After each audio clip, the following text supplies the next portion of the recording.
உங்களுக்கு தந்தாச்சு.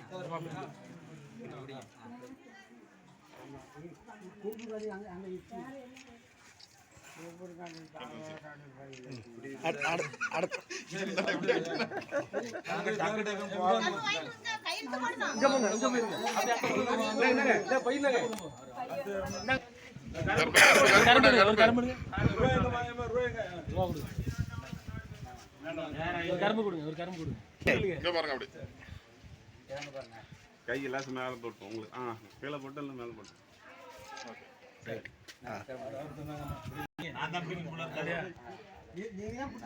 ரூபாய் கையில் வாங்கிக்கோங்க ஐயா.